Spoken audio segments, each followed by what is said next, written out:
सँग रे कहिले कोसँग सुत्ने गरेर लाइसेछ हो र हामी फेरि त्यो कुरा फेरि हाम्रो अजदाई मुटुको कुरा गरे हैन अजदाई मुटुको भने के मेरो भाइलाई पो आज लाग्यो मलाई कहाँ हो र उहाँको भाइलाई चाहिँ लाग्यो अरे के ए दाइ छैन दाइ मेरो भाइ दाइ के भाउजू दाइ छैन जे पर्ला पर्ला दाइको के अरे भाइको केरा भए पनि हेप्टिमलाई भनेको त एजेबी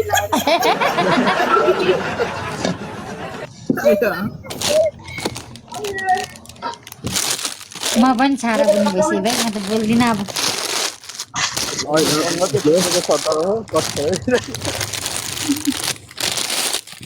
मलाई त सबैले बिर्सेछन् है आफू आफू बोल्नु लागेछन् म म्युटै बस्छु बरु भन्दा होस् कसले बिर्सिन्छ हाम्रो झन् परान प्यारीलाई कसरी बिर्सिन्छ मनमुटुमा बस्न सफल भएको मान्छे बोल न बोल्नुपर्छ त बिर्सिन्छ बोल्नुपर्छ के अनि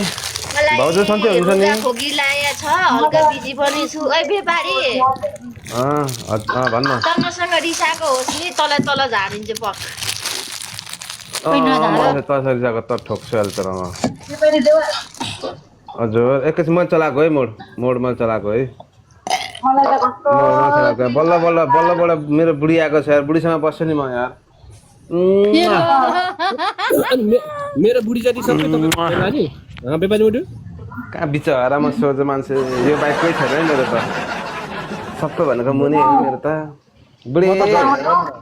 हजुर हजुर तपाईँको मुटु झन् मलाई पो फाइदा भएछ यता हेर पारु उता हेर भाउजू होइन दाइ बिना बिचमा कति आनन्द छ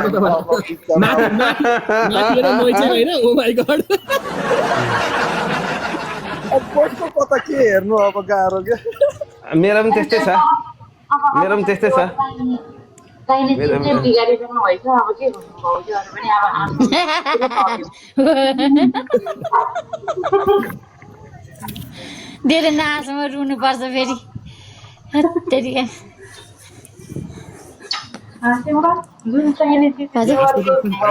स्वास्थ्यको लागि फाइदा हो क्या राम्रो हाँस्नुपर्छ त्यही त चाहिने चिजै बिग्रिसकेपछि के काम लाग्यो यस्तो हो कि भाउजू चाहिने बेलामा नबिग्रिए भयो नि अहिले बिग्रेर फरक पर्दैन म त यस्तो भएछ कि होइन अब केरा नखाइरह्यो भने त मतलबै हुँदैन थियो होला अस्ति धेरै केरा खाएर होला अहिले त खाउँ अनि केरा खान पाएँ भनेर दर्जन एकैचोटि खाइदिएपछि त अनि पेट ढुस्स भइहाल्छ नि होइन मैले बोलेको बल्ल सुन्यो कति बोलाए कोही सुन्दैन अहिलेदेखि बोलेको होइन को यो मेरो छेउको को हटाऊ न म चिन्दैन के को यो हटाऊ यो मेरो छेउको तिम्रो बुढा रे त नाइ भएन भर्खर भने म चिन्दिनँ को व्यापारी भनेको ए ल ल मेरो बुढा धन्न सुतेको छ उता ए ल ल ठोक्क तेरो मुखमा अनि तपाईँ बुढी भनेर चुप्प गर्नुहुन्छ कि त मेरो पो बुढी हो त म सार्वजनिक बुढी हो म सार्वजनिकको म बडीगारको पनि बुढी हो कहाँ गयो त बडीगार बोलाऊ बढिया त खाली मलाई चिट गयो के रे ओरानीमा दिदी बडीगारलाई हेर्न अघि वान हट गिभ मी भनेको त यहाँ आइपुगेछ भागेर यहाँबाट पनि वान हट मी भनेको भागो कहाँ गयो फरार के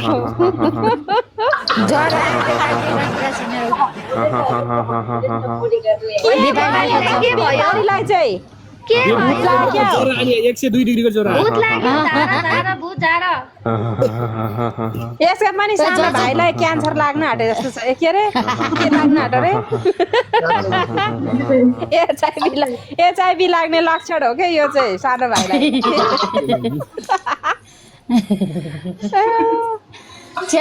व्यापारले साँच्ची गरेको हो कि के हो सिङ्गल खेल्ने हो खेला तिमी आफै जाऊ म खेल्न भ्याउँदिनँ अहिले खेल्न जाऊ भाइ जाऊ तिमी सिङ्गल खेल्न जाऊ खेल्दैन म अलि भ्याउँदिनँ अहिले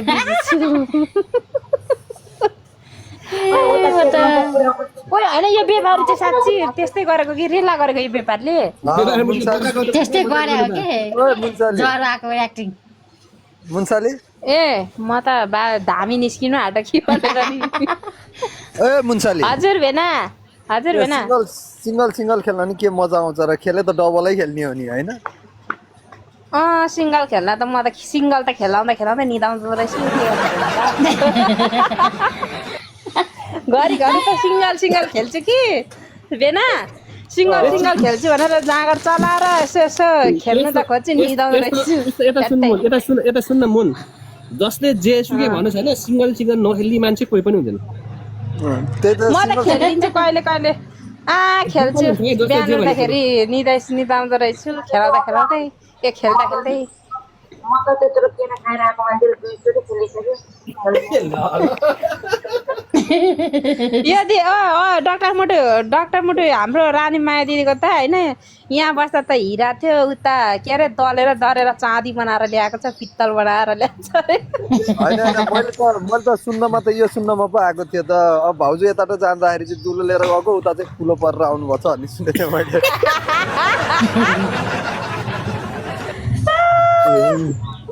अहिले दुलोमा फुलो परेर अहिले आफै सिङ्गल खेल्ने हुनुभएको छ अरे क्या अहिले त दिदीको त पुरा काम पुगेर आयो अब मेरो पालो कहिले हो यस्तो मुन अहिले जाने पहिला सुन जस्तो थियो अरे होइन सुन जस्तो पहेँलो होइन जाम भएर बसेको अहिले चाहिँ पुरै सर्भिसिङ बडी भएर अनि पुरै चाँदी जस्तो सेतो भएको छ अरे हिरा हो सुनबाट सिधै चाँदीमा झार्नु सुनबाट चाँदी हालेको हिरा जस्तो पाउँदैन अस्ति डली चुसेको केरा पनि मैले है ए ल के ए चुस्नु भएको हो केरा त कहाँ चुस्छन् त केरा त खाने बेला नि कहाँ चुस्छन् त यही कसकोबाट वार्निङ आयो केरा पनि चुसेर डाक्टर मोटु कसकोबाट हो र वार्निङ भएछ तल मात्रै बस्न मन नपरेर म त धेरै जस्तो माथि बसेको माथि चढेर पनि हल्लिनु हो दिदी माथि बसेर केरा त माथि बसेर खाने तल बसेर खाने उयो नि माथि बसेर खाँदा धेरै सकिन्छ आमा कस्तो मजा आउँछ माथिबाट बसेर बिचरा दिदीले त केरा पनि बाङ्गो बनाएर आयो होला हौ माथि चढेर यस्तो हो क्या मुटु केरा तलबाट खाँदाखेरि चाहिँ अलिकति भित्र केरा पनि बाङ्गो बनाइदियो होला त्यसले माथिबाट खाँदाखेरि चाहिँ सबै घट्छ तल पानी खानलाई पानी झन्नै सर्केको छ अब हुनु अझै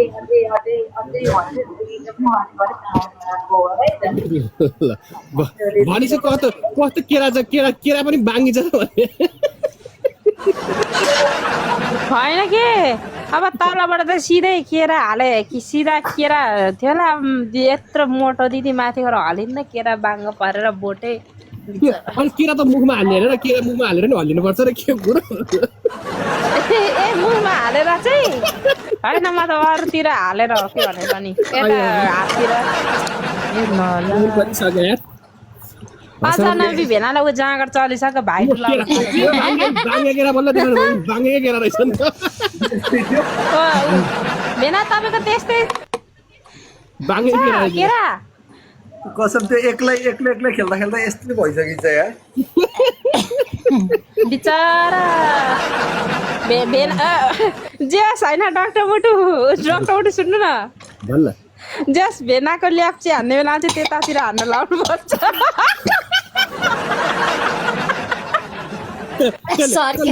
ल्याप्चे हान्दाखेरि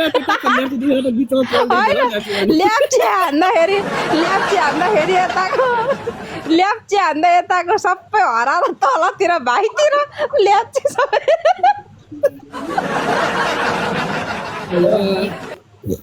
फेरि मजा भेनाको ल्याप्चे त्यता खोज्न पर्छ बाङ्गोतिर